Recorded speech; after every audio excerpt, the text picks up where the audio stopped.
we've made it clear in terms of the sanctions of the crime committed. As you know, that it's up to 10 years. What we are saying to society is that let's all be responsible. If you buy something from someone who's not an established, pawn shop or what have you, you must worry where this thing comes from. Because in most cases, people who sell things have harmed someone or hurt someone. So you don't want to be part of that.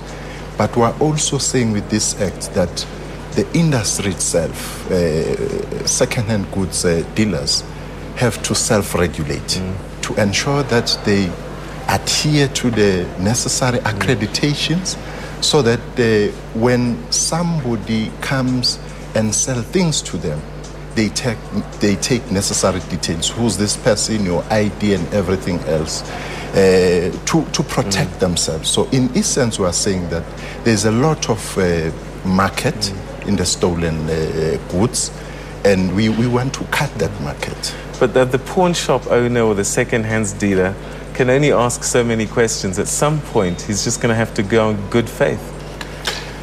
Well, that's the difference with the act. Good faith does not help in this situation, because you'd have to know, with the level of crime in our country, with the level of robbery, of burglary to houses and so on, you have to take precautions. So what you're saying is that if you're not sure the source of these goods, don't take them into your shop? If you're not sure, don't take them, but also inform the police so that you cover yourself. You are not part of the problem. What about consumers walking into a pawn shop? They probably thinking this is a shop, therefore everything in there can't be stolen. Will they be liable under this act? Well, that's why we're saying that in the main, we want self-regulation within the industry itself.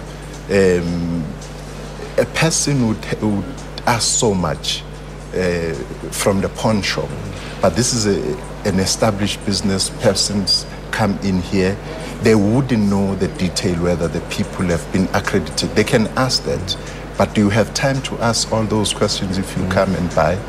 No, in most cases. It is upon the industry, particularly the second-hand goods dealers, to ensure that they abide by the law. But otherwise, this is also going to help with the cable theft, which has arisen in our country so much, that people who are found in the possession of non-ferrous metals like cable theft, cables and so on, are going to face the music as well.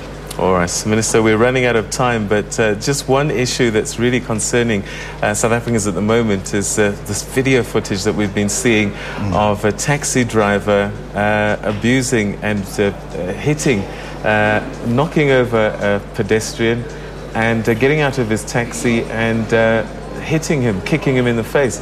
What's your reaction to what you're seeing here, and what can be done about this? See, the taxi driver now is going to come out of the car and come back to the man. All right. What are your thoughts when you see these kinds of images, Minister?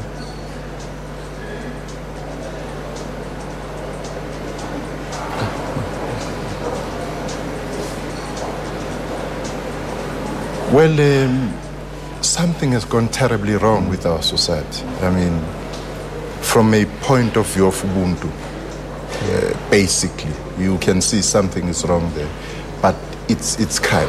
As you can see, it's crime committed, and nobody should condone this. And I think the criminal justice system has to ensure that it gets to the bottom of this, because as you can see, it's out there, a person is committing crime, but over and above committing crime, where is that Ubuntu? Because this person is down, has been knocked, wrongfully so, and the person comes, actually, he thinks he's a law unto himself. What can be done? Because we get a sense that there's this us and them scenario with the taxi industry, taxi drivers, and the commuters themselves.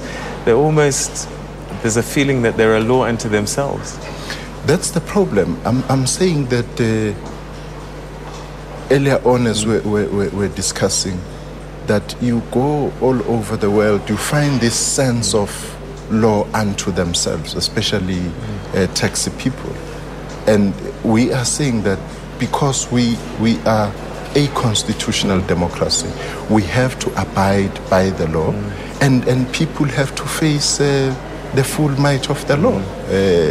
It's unacceptable, as I'm saying, without passing judgment, but you can see in front of you a person getting to a criminal act. All right, Minister, thank you very much indeed for joining us on the program and sharing your thoughts with us this day. My pleasure. Thank you so much. Thank you, sir.